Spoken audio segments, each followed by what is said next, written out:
Muy buenas tardes, estimados amigos. El día de hoy abrimos esta página donde el objetivo fundamental es contribuir a la ciencia, la cultura y el arte. El día de hoy se abre esta página para hablar de un tema muy especial.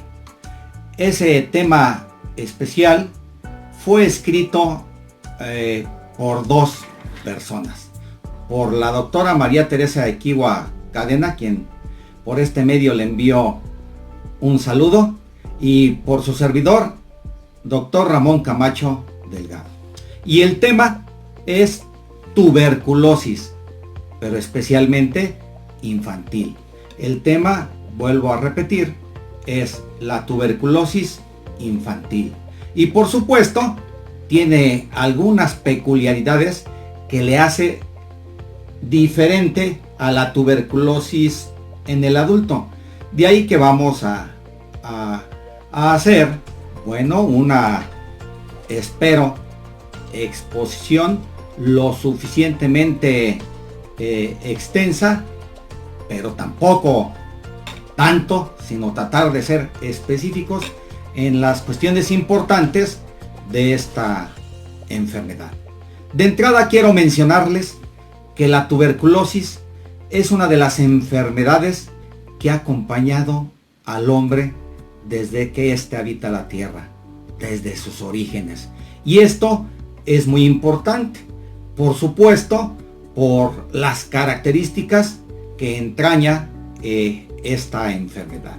Y por supuesto, la Organización Mundial de la Salud ha declarado a la enfermedad de la tuberculosis como una enfermedad reemergente, debido a que en algunas partes del mundo ya estaba esta enfermedad infecciosa y transmisible controlada, pero en los últimos años se empezaron a observar un gran incremento de casos reportados a nivel mundial, y que mucho tiene que ver con dos aspectos fundamentales.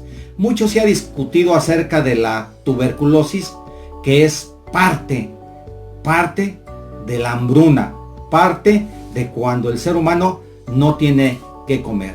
Y a mayor potencialidad de la hambruna en la tierra, mayor probabilidad de la tuberculosis.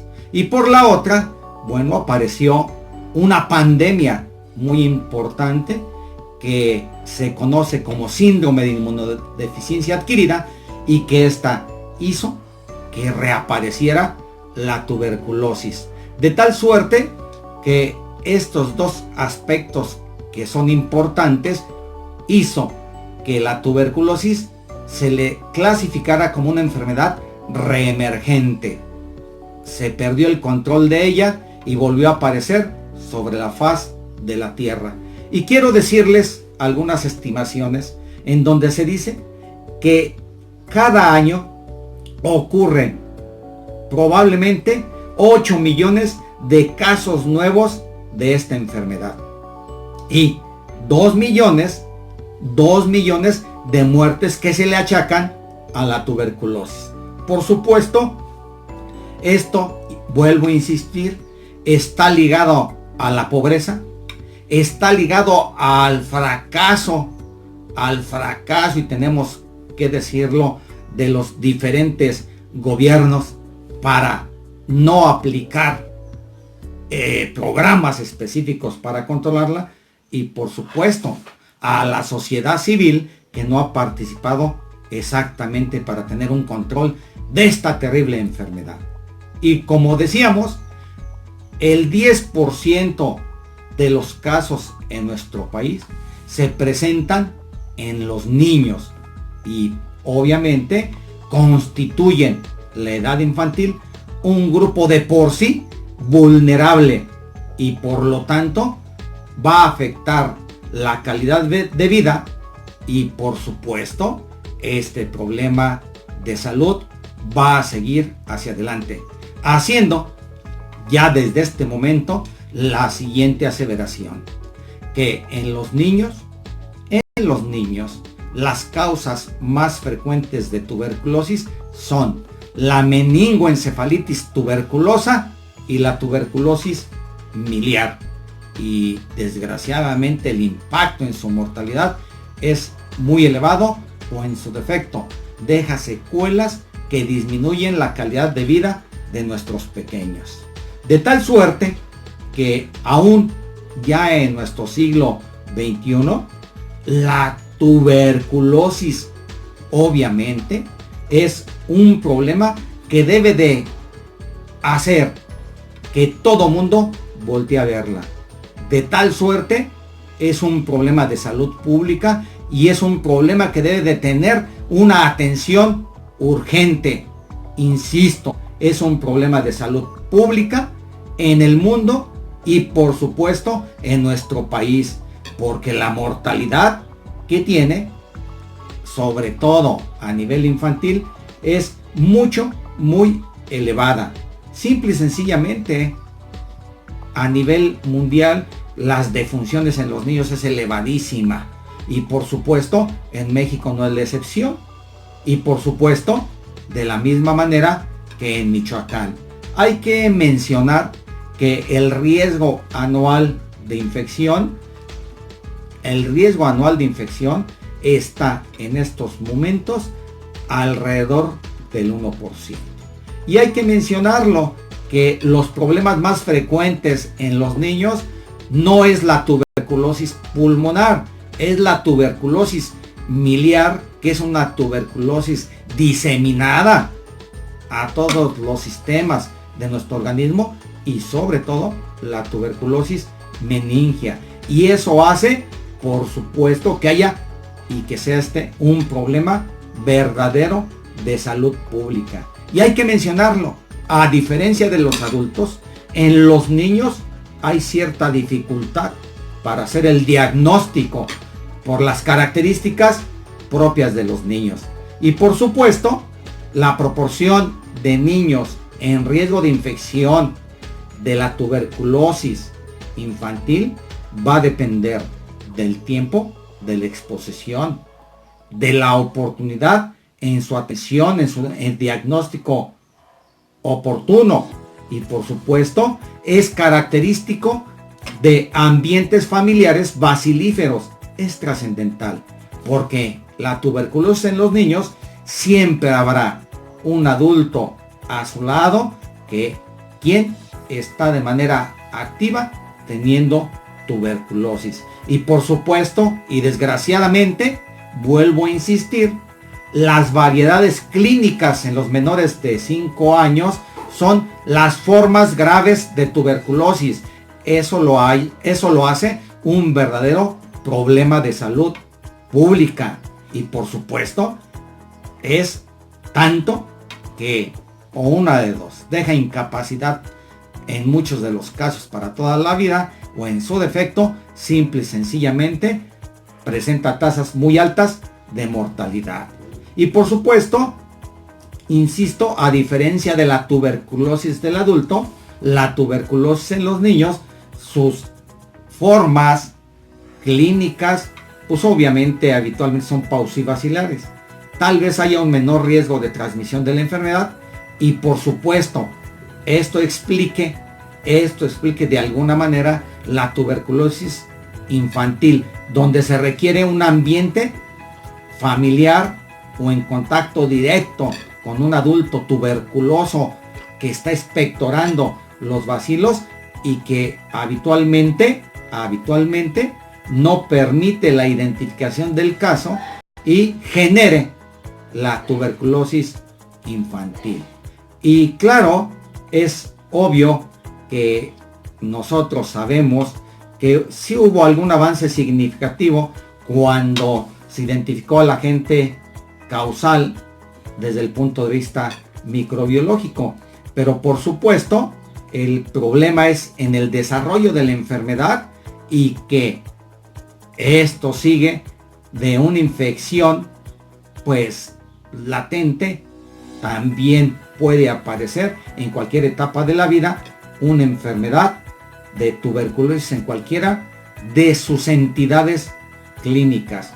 De tal suerte, vuelvo a repetir, que la Organización Mundial de la Salud estima que en el mundo, la tuberculosis en los niños tiene un margen muy amplio de presentación y puede ir desde el 5 al 30% de todos los casos reportados.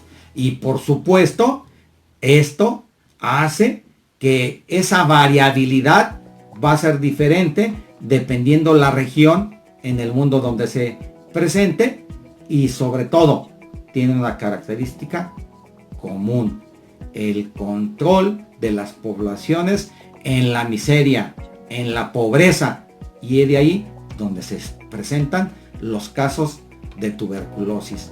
Y por supuesto, se dice que 9 millones de casos nuevos de tuberculosis que se reportan cada año en el mundo, 1.300.000 son en menores de 15 años de edad.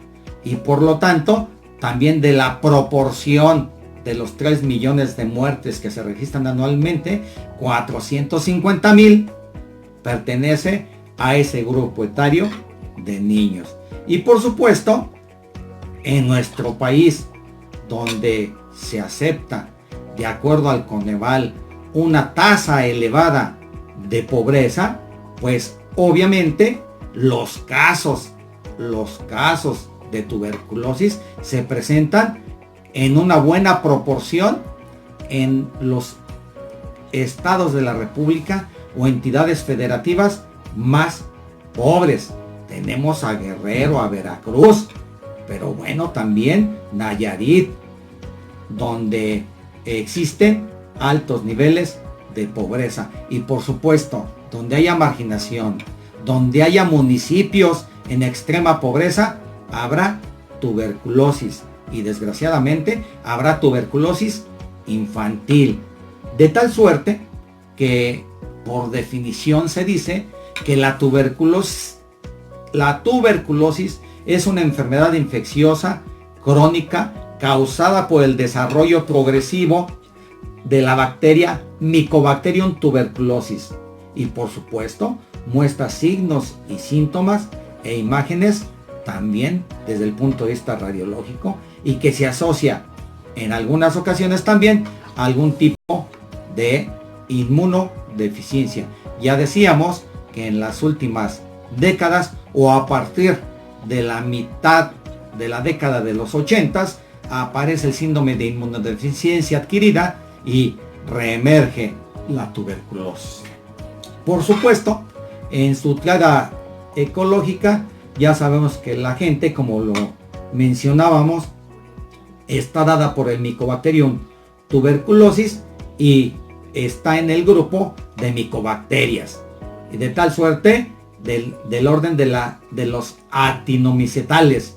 Y por supuesto, estas formas son una transición entre las eubacterias, o sea, bacterias verdaderas, y los hongos, por supuesto, de la especie patógenas de Mycobacterium, de tal suerte que es Mycobacterium tuberculosis el agente más importante de este problema de enfermedad en el mundo, y que aqueja a adultos, pero fundamentalmente en los niños su impacto es más terrible.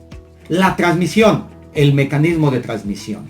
El contagio habitualmente se realiza principalmente a través de la vía aérea, por la inhalación de Mycobacterium tuberculosis, en donde están contenidos en los núcleos de gotitas de flush, en el contacto con el aire de estas gotitas que se evaporan por cualquier corriente. Además de la vía oral, puede haber también la transplacentaria o la mucocutánea, pero fundamentalmente es la respiratoria. Y cuando se encuentra en una expectoración, en una tosidura de un paciente tuberculoso pulmonar, productivo, activo, expulsando gotitas de flush, aparece la infección, el mecanismo de transmisión. Y por supuesto, en la infección primaria, uno o más bacilos llegan a través de los núcleos de gotas a los alvéolos, donde estos son fagocitados por los macrófagos alveolares, en donde el bacilo puede multiplicarse o destruirse dependiendo de la virulencia del bacilo y la capacidad microbicida innata de los macrófagos. Y por supuesto, en los alvéolos pulmonares, los bacilos tuberculosos permanecen en el interior de los macrófagos y se replican aproximadamente cada 24 o 25 horas. La tasa de multiplicación es lenta, por lo tanto, la aparición de los síntomas o condiciones patológicas debidas a la infección pues requiere varias semanas. El bacilo de Koch, como también se le conoce, llega a un pulmón virgen de infección tuberculosa que es arrastrada por la corriente aérea, esas gotitas de flush, hasta las partes más periféricas del parénquima, alcanzando regiones subpleurales. La primera infección se produce en cualquier segmento, afectando con mayor frecuencia los tercios medios de los pulmones.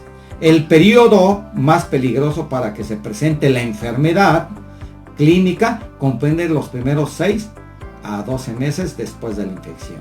Hay que distinguir entre la primoinfección, que ocurre en la infancia con su característica evolución y su tendencia a la diseminación linfohemática, de la llamada tuberculosis de tipo adulto. Por supuesto, el hospedario, como decíamos, tiene algunas características donde se identifican diferentes factores de riesgo y que aumentan la probabilidad de que la infección pase a una entidad clínica llamada enfermedad.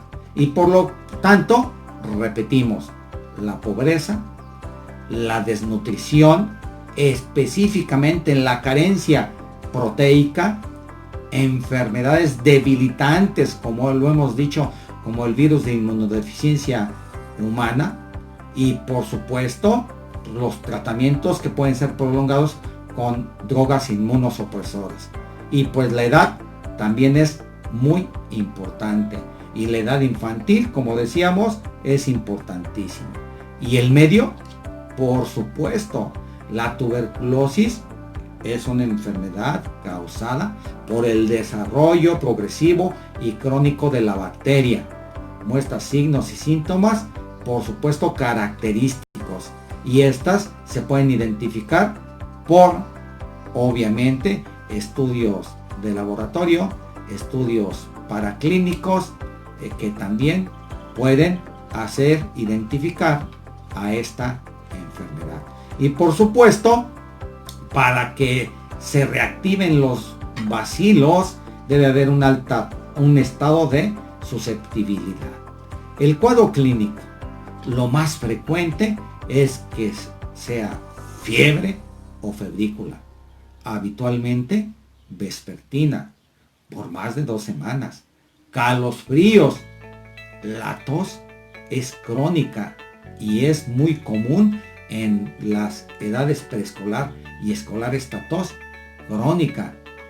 Pobre o una disminución de la ganancia ponderal del niño, pérdida de peso, anorexia, hiporexia, y por supuesto puede haber una gama muy amplia de astenia y adinamia, y en algunas ocasiones hasta procesos diarreicos. Los hallazgos a la exploración física son muy variables de acuerdo a la edad, el tiempo de evolución de la enfermedad y obviamente el inicio de signos. Hay que acordarnos nosotros que en los pequeños la presentación clínica más común es la tuberculosis miliar y la meningoencefalitis tuberculosa, y de ello dependerá el cuadro clínico. Por supuesto, insistimos, los casos de tuberculosis han ido en aumento de manera habitual.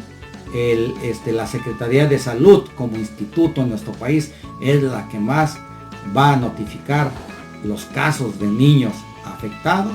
Después le sigue el Instituto Mexicano del Seguro Social, posteriormente el ISSSTE, y otras instituciones, pero fundamentalmente en una proporción que abarca casi el 70% es la Secretaría de Salud quien notifica mayor número de casos en los niños. Y por supuesto, insistimos, el diagnóstico de tuberculosis en pediatría habitualmente se basa en la asociación epidemiológica, en donde existe un adulto cercano de un caso de un niño. Y obviamente las pruebas que hay para corroborarlo, pues son amplias y muy diversas, según si es paucibacilar o multibacilar, de donde aparece el adulto que afecta al pequeño. De tal suerte que se debe tener claro que el diagnóstico debe de ser clínico, en base a los signos y síntomas ya mencionados, de acuerdo a los hallazgos encontrados en la exploración física. Insisto, el diagnóstico es epidemiológico, donde se debe de establecer el diagnóstico en una asociación de un caso de adulto con un pequeño. Esto es, la convivencia con un enfermo bacilífero. Y por supuesto, pues obviamente la tuberculosis es muy importante en esta asociación de casos. Y ya entran los otros estudios clínicos y paraclínicos del laboratorio y gabinete para poder demostrar el tipo de tuberculosis que se presenta. Por supuesto, ustedes se preguntarán, ¿qué pasa con el PPD? El PPD es un auxiliar diagnóstico en nuestro país de un valor muy limitado. Solamente ayuda cuando el niño no ha sido vacunado, porque si no, saldría positiva la prueba si el niño ya está vacunado.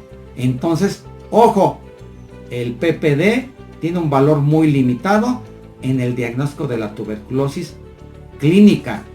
En los casos pediátricos solamente puede ayudar al diagnóstico, vuelvo a insistir, en niños que no tienen la vacuna BCG, porque si la presenta, lo que habrá será una respuesta a esta vacuna, de tal suerte que tiene un apoyo muy limitado en los niños, acuérdense.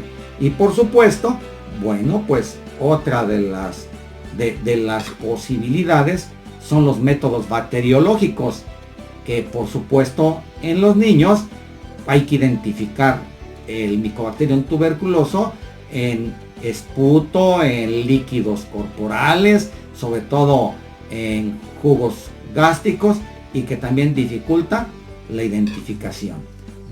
Por una sencilla razón, porque, insisto, las tuberculosis más comunes en los niños es la meningoencefalitis tuberculosa y por supuesto la tuberculosis miliar, que es diseminada, y por lo tanto dificulta un poco su diagnóstico.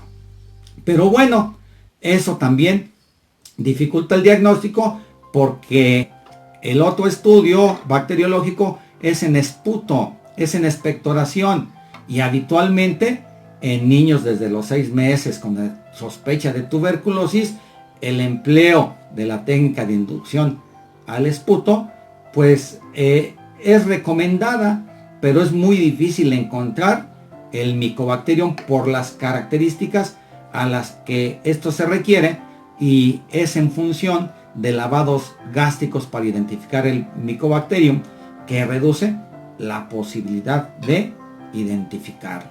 Y por supuesto, el tratamiento. Fíjense bien, la única manera de romper la cadena infecciosa es un tratamiento, obviamente un diagnóstico oportuno y un tratamiento eficaz. Y por supuesto, eso hace que evitemos complicaciones y secuelas, e incluso podamos evitar la muerte de nuestros pequeños. Por lo tanto, por lo tanto, se debe instituir lo más pronto posible el tratamiento. ¿A quiénes? En el caso de los niños, en el caso de la tuberculosis infantil, a los niños. Pero también es importantísimo darle tratamiento al adulto que seguramente está muy cercano para poder irrumpir la cadena de transmisión. Esa es la mejor manera de evitar o controlar la tuberculosis. Y por supuesto, el tratamiento de la tuberculosis, como ya todos sabemos, es a través de múltiples fármacos.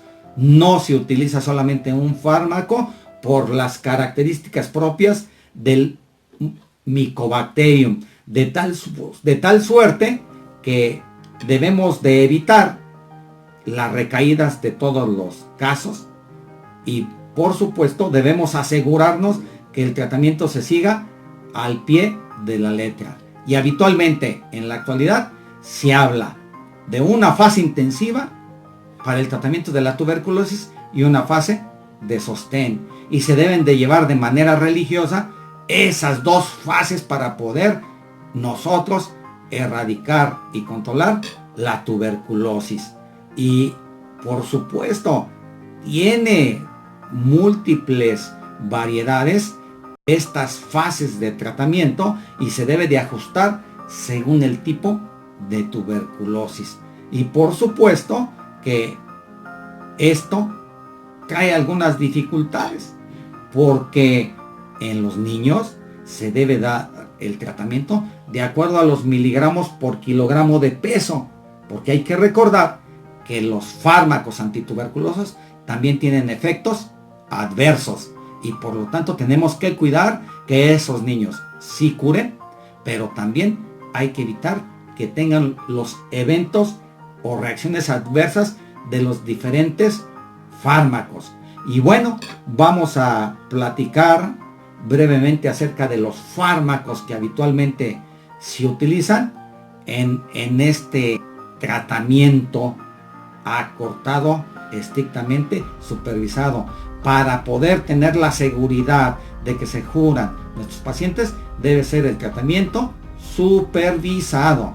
Y de entrada les menciono que todavía en la actualidad la isoniazida, esos comprimidos de isoniazida que se presentan, esos comprimidos de 100 miligramos, la dosis diaria a los niños, insisto, debe ser por miligramo por kilogramo de peso, va de 5 a 10 miligramos por kilogramo de pesos cuando se aplica diario. Esto es en el tratamiento inicial, en su fase intensiva, y en su fase de sostén va de 15 a 20 miligramos por kilogramo de peso. ¿Cuáles son las reacciones adversas que debemos de cuidar? La neuropatía periférica y la hepatitis secundaria al fármaco. El otro medicamento que se conoce antituberculoso es la rifampicina. Ahí tenemos dos presentaciones, en cápsulas de 300 miligramos y en jarabe de 100 miligramos por cada 5 mililitros. En la dosis intensiva va de 10 a 15 miligramos y en la fase de sostén de 15 a 20 miligramos, ambos por kilogramo de peso de nuestro paciente. Y también las reacciones adversas van orientadas a la hepatitis, a la hipersensibilidad por interacciones medicamentosas. Y si ustedes ven, tanto la isoniazida y la misma rifampicina pues tienen problemas de congestionar, de dar inflamación hepática. Por eso debemos de ser muy cuidadosos.